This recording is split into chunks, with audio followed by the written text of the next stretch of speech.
But having open conversations about sexuality and getting them to really feel comfortable about talking about their pleasure and what sexual pleasure is, and how to pleasure yourself sexually, and how to pleasure your partner sexually, and how to communicate about all of that.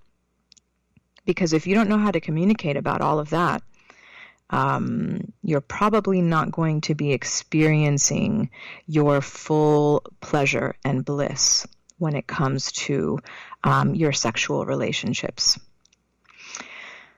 So when people's sexual energy is flowing, like I said, they become more independent. They think independently. They think differently maybe than other people.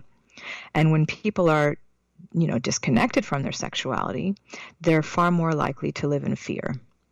And my general feeling is that this is playing out right now on so many different levels. And what I've noticed is those that are doing deep embodiment work, so working on themselves, you can call it spiritually, but really working on understanding themselves deeply. So whether it be through meditation, through yoga, through Tai Chi, through, there's so many different modalities to be doing this work, through working deeply with their emotions, embodying their emotions. So people that are doing this work are far less likely to be affected by political and societal manipulations. This is just kind of what I've noticed. And divide and conquer is the oldest trick in the book. This is nothing new. And I see this happening as we speak, which is saddening. But really now, I believe, is the time to step into love. It's the time to cast aside fear and to do this deep embodiment work now. So whatever that means for you, for different people, it means different things. But living in fear is a sad way to live. And it's time to step into love. And I really believe that we're at a turning point in history. And if you're deeply connected to Source, there's so many opportunities available to us. And if you're not, you're probably going to be living in fear. And when I say deeply connected to Source, that means deeply connected to your true nature, to this life force energy that you have inside of you. And what I'm seeing now, and of course this is my own personal opinion, you can agree, you can disagree, it's okay. But what I'm seeing is that structured Western democratic society preaches freedom and individualism, but its actions are quite the opposite. And for me, and I imagine for you, actions speak louder than words. And, you can see this, a very simple example of that is just, raising children. You can tell them to act in a certain way. But if your modeling is different from your words, what they pick up on is your modeling, not what you actually tell them.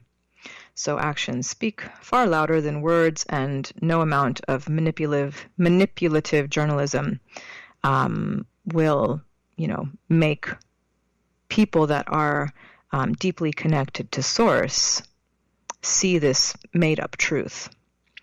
And that's just what I think. Curious to hear what you think. You can always email me, and I'll give my email information at the end of this podcast.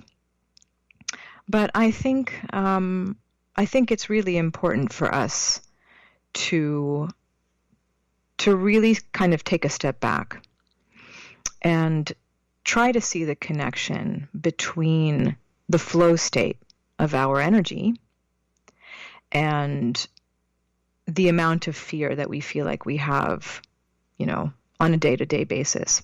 So if you feel that you're really, really fearful, if you feel like very confused and anxious or depressed, then you're not living in your flow state.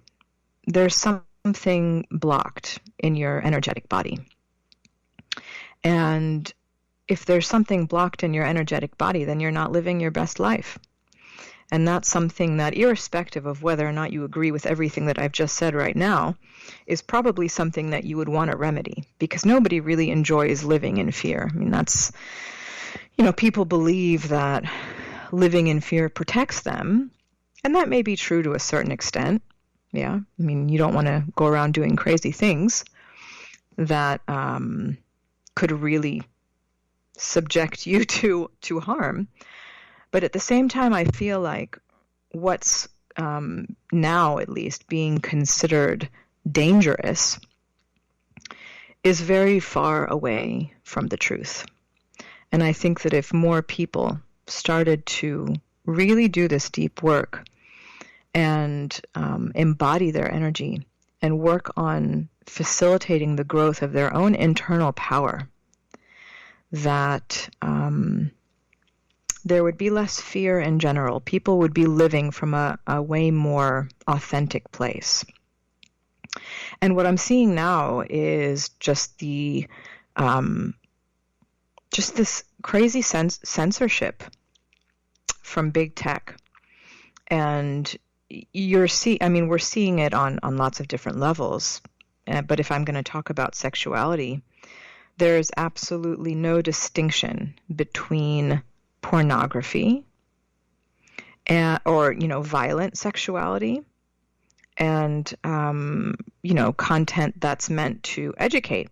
So I've been flagged and censored and had posts taken down, and I'm trying to help people heal their sexuality. I'm trying to get people to connect deeply to their sexuality so they can heal their relationships, so they can heal themselves. I work with a lot of women that have, unfortunately, undergone sexual trauma. And that's not the only population I work with, but of course, those people do come to me. And I find it very sad that big tech doesn't make a distinction between people that are trying to help others heal and sexuality that's just there to be pornographic, and which is oftentimes violent. So I think that's something that needs to change. And in general, censorship right now is through the roof. I don't know if you've noticed. You may have. I think it's important, if we're going to continue living in a democratic society, that we get used to hearing different opinions about things. I mean, that's what I thought democracy was about. I mean, that's what it preaches, right? So I think we need to, even if we get triggered by what somebody else says and we disagree, hearing their opinion is a fundamental right in a democratic society. And I think we're coming dangerously close to losing those freedoms. So in my mind, we're not just talking about sexuality here. We're talking about something that's actually much bigger, but I do believe that sexuality has a lot to do with it, because I believe that it's a way to control people. And we see this in all the major religions, how sexuality is perceived as something that needs to be hidden, something that needs to remain a secret, something that you should feel guilty about, something that you should abstain from doing. So I believe that all of these things do connect, and I think that we just need to pay attention. We need to pay attention, and we need to take responsibility for our own awakening and for getting our energy to flow. And I think that that is what society needs now. We need awakened individuals that are connected to their sexuality in a healthy way. Yes, this is my wish for all of us, to be deeply connected to our sexuality in a very healthy way. So, just some food for thought. I would love to hear your thoughts about all of this. And thank you so much for taking the time to be with us on Divine Couples. Feel free to check out our website at www.divine-couples.com.